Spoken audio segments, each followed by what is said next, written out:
আশেকের মিলাদে হাজির হয় রাসূলে, দেখা যায় তার অন্তর চক্ষু খুলিলে। আশেকের মিলাদে হাজির হয় রাসূলে, দেখা যায় তার অন্তর চক্ষু খুলিলে। তার সম্মানে আসুন সালাম জানাই দাঁড়াইয়া, ইয়া রাসূলুল্লাহ রাসূলুল্লাহ ইয়া হাবিবাল্লাহ লা ইয়া রাসূলুল্লাহ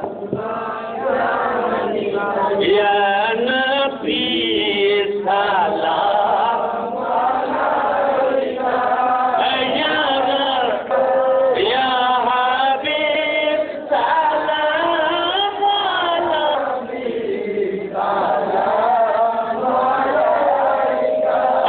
ইয়া রাসূল সালাম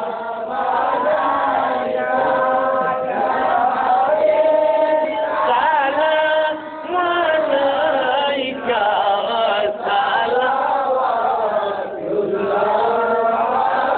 আলাইকা কুল মাখলুক উদ্ধার করিতে কত কষ্ট করলেন দরতে, কাঁদিতে উম্মতের মায়ায় এখনো কাঁদে মদিনায় নবী সালাম আলাইকা ইয়া রাসূল, দেখা দেন দয়া করিয়া এই আলোর আপনার কদমে ইয়া নবী সালাম আলাইকা ইয়া রাসূল সালাম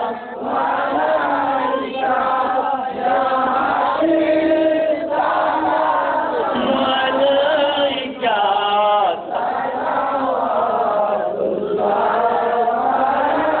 রাসূল বলেন, উম্মতরা তোমরা বেশি বেশি কাঁদো, তোমাদের চোখের পানি দিয়ে আমি জাহান্নামের আগুন নিভিয়ে দিই।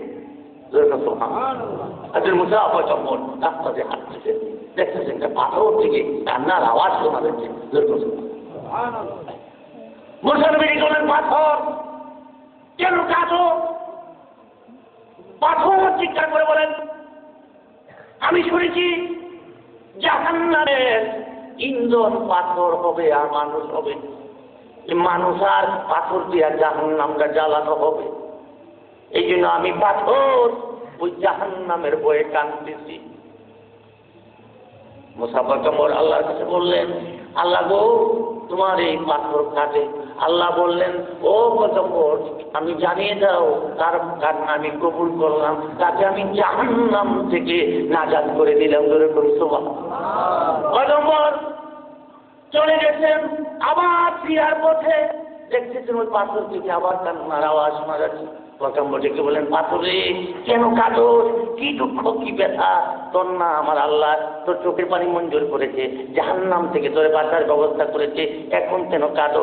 পাথর থেকে আওয়াজ আছে, ও পয়গম্বর, আমি এতদিন কেঁদেছি জাহান্নামের ভয়ে, আজ থেকে আমি কাঁদা শুরু করলাম। আমি দেখলাম আমার আল্লাহর কাছে চোখের পানি বড় দাম, আমার চোখের পানি কবুল করে আমাকে জাহান্নামের আগুন থেকে বাঁচিয়ে দিয়েছে। আজ থেকে কেমন পর্যন্ত জানতে পারবো আমার আল্লাহর সঙ্গে যোগাযোগ করার জন্য। সুবহানাল্লাহ। এই জন্য বাবারে কাঁদবা, ও যুবকেরা কাঁদবা, তোমাদের চোখের পানির দাম, চোখের পানির দাম আছে, শুধু এখানে নয়, গভীর রজনী